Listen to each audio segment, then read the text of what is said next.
Hello everyone, आप सभी का इंटेलिजेंस गैलेक्सी में स्वागत है। आई होप आप सभी अच्छे होंगे, स्वस्थ होंगे, मस्त होंगे। तो चलिए टाइम को ना गंवाते हुए आज हम लोग होम साइंस के सिलेबस की बात करते हैं जो बीए थर्ड ईयर का है। होम साइंस के दो पार्ट होते हैं, एक आपका है टेक्सटाइल और दूसरा आपका है एक्सटेंशन एजुकेशन। एक्सटेंशन के सिलेबस की बात हम दूसरे वीडियो में करेंगे। आज का जो डिस्कस मेरा होगा वो टेक्सटाइल पर होगा। टेक्सटाइल में आपको 5 यूनिट देखना होगा और 5 यूनिट में आपका जो है पहला जो यूनिट है वो क्या है, वस्त्र विज्ञान में रेशों के प्रकार एवं विशेषताएं। अब इस वस्त्र विज्ञान में रेशों के प्रकार में हम क्या पढ़ेंगे, वस्त्र का इतिहास पढ़ेंगे। फिर उसके बाद में हम रेशों का गुण पढ़ेंगे, रेशों का परीक्षण कैसे किया जाता है, रेशों का वर्गीकरण कितने प्रकार से हुआ है, वनस्पतिक रेशे कौन कौन से हैं, लिनन के बारे में, लिनन की खेती कैसे की जाती है, उनका उत्पादन कैसे किया जाता है, लिनन की विशेषताएं क्या होती है, जांतो रेशा क्या होता है। जांतो रेशा आपको पता है, जांतो जिसको हम क्या कहते हैं, प्राणिज रेशा कहते हैं। प्राणिज रेशा के नाम से भी क्या जानते हैं किसको, जांतो रेशा को। ठीक है, प्राणिज के नाम से भी जानते हैं। ठीक, तो प्राणिज जो रेशे होते हैं वो आपको पता है कि 2 होता है। एक आपका क्या है, रेशम है, और दूसरा आपका क्या है, ऊन है। ठीक है, ऊन है। ये इसी को हम जांतो रेशा भी कहते हैं, इसी को प्राणिज रेशा भी कहते हैं।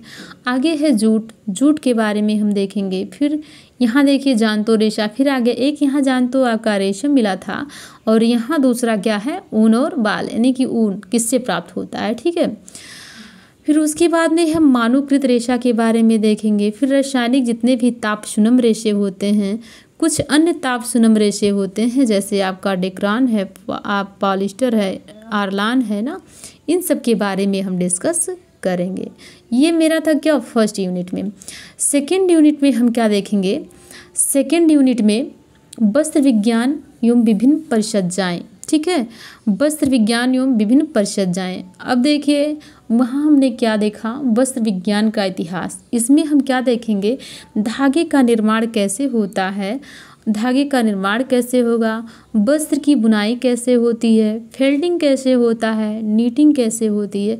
आपको पता है कि बुनाई क्या होता है, बुनाई ताना और बाना जब आपस में फंसाए जाते हैं और इसी फंसाने की क्रिया को हम क्या कहते हैं, बुनाई कहते हैं। ठीक है, तो हम जो सेकेंड यूनिट है उसमें धागे का निर्माण, वस्त्र की बुनाई, कपड़ों की असाधारण बुनाई, जैसे आपका लीनो बुनाई हो गया, गाज बुनाई हो गया ना, बास्केट बुनाई हो गया।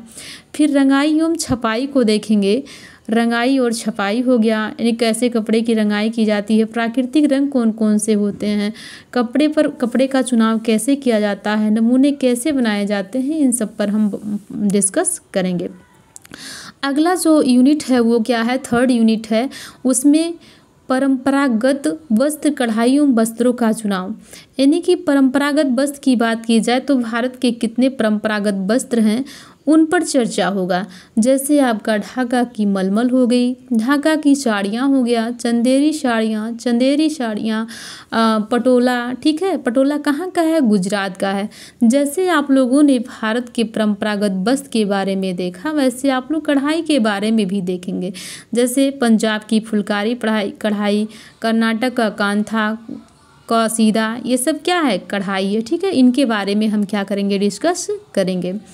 फिर उसके बाद में इसी यूनिट में हम देखेंगे कि परिधान यानी पर मीन्स होता है क्या, ऊपर, धान मीन्स धारण करना। ठीक, परिधान हेतु वस्त्रों का चुनाव, यानी पहनने योग्य वस्त्रों का चुनाव हम किस प्रकार करेंगे, किसके आधार पर करेंगे, यानी कि आयु के अकॉर्डिंग करेंगे, जलवायु के आधार पर कैसे करेंगे, व्यवसाय के आधार पर करेंगे, यानी कि हम वस्त्रों का चुनाव कैसे करेंगे। ठीक है, फिर वस्त्रों के चुनाव को प्रभावित करने वाले फैक्टर को देखेंगे, स्कूल जाने वाले बच्चे।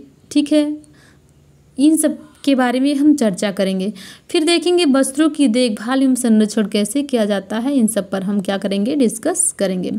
जो फोर्थ यूनिट है, फोर्थ यूनिट की बात की जाए तो फोर्थ यूनिट है धुलाई सामग्री एवं धुलाई कला। इसमें हम क्या देखेंगे, धुलाई के सिद्धांत एवं विधियाँ को देखेंगे। धुलाई के कौन कौन से उपकरण हैं, घरेलू धुलाई से क्या लाभ होते हैं, ठीक है, बस सुखाने के सामान कौन कौन से हैं, इस्त्री कैसे की जाती है। फिर उसके बाद में अगला जो है पॉइंट उस पर हम डिस्कस करेंगे धुलाई में जो सहायक पदार्थ होते हैं, जैसे आपका साबुन हुआ, साबुन के प्रकार हुआ, साबुन का निर्माण कैसे किया जाता है ना, इन सब पर हम क्या करेंगे, डिस्कस करेंगे। आगे स्टार्च एवं नील, नील का प्रयोग आपको पता है, नील का प्रयोग किस पर करते हैं, सूती वस्त्र पर करते हैं। जल का प्रयोग वस्त्र में कैसे किया जाता है, किस प्रकार का होता है, विभिन्न प्रकार के वस्त्रों की धुलाई कैसे की जाती है, धुलाई कैसे होता है, एक ड्राई क्लीनिंग होता है यानी जिसको कहते हैं शुष्क धुलाई, और दूसरा है हैंड वॉश, ठीक है। तो ये सब हम क्या है इसमें फोर्थ यूनिट में पढ़ेंगे। दाग छुड़ाना, दाग की पहचान कैसे किया जाता है, दाग की पहचान कैसे करना, दाग लगने पर तत्काल क्या करें, दाग कैसे छुड़ाएं, इन सब पर हम क्या करेंगे, डिस्कस करेंगे। अगला जो आपका है वो आपका फिफ्थ यूनिट है। फिफ्थ यूनिट में आपको सिलाई कढ़ाई एवं बुनाई के बारे में पढ़ना होगा। जब आपको सिलाई के बारे में पढ़ना होगा तो स्वतः ही आपको किसके बारे में पढ़ना होगा, सिलाई मशीन के बारे में पढ़ना होगा। फिर जब सिलाई मशीन के बारे में पढ़ना होगा तो सिलाई मशीन के पुर्जों के बारे में, सिलाई मशीन के देखभाल के बारे में, सिलाई मशीन की देखभाल कैसे की जाए, सुई का चुनाव कैसे किया जाए ना, मशीन की साफ़ सफाई कैसे की जाए, तो इसके बारे में ज़रूर पढ़ना पड़ेगा। फिर जब हम परिधान की बात करते हैं तो परिधान को सिलने के लिए हमको क्या करना होगा, नाप लेना होगा। हम नाप के बारे में पढ़ेंगे, ठीक है।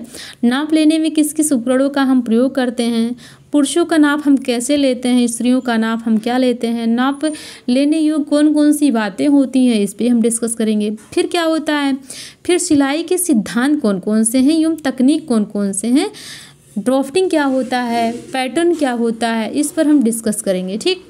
फिर अगला जो पॉइंट है वो क्या है, कटाई एवं सिलाई कला, यानी कपड़े की कटाई कैसे की जाती है, सिलाई कैसे की जाती है, कटिंग करना भी एक कला होता है, आपको पता है ना। बॉन्डिज कैसे बनाया जाता है, ठीक है, पेटीकोट कैसे बनाया जाता है, पैजामा कैसे बनाया जाता है, छोटे बच्चों का कपड़ा हम कैसे बनाएंगे, ठीक। तो इनके बारे में हम डिस्कस करेंगे। फिर इसी यूनिट फिफ्थ यूनिट यानी लास्ट यूनिट आपका है कढ़ाई व कढ़ाई के टाके। कढ़ाई व कढ़ाई के टाके में कौन से स्टेम स्टिच टाका कौन सा होता है, रनिंग स्टिच कौन सा होता है, चैन स्टिच कौन सा होता है ना, जब हम डीपली पढ़ेंगे तो इन सब के बारे में हम क्या करेंगे, डिस्कस करेंगे।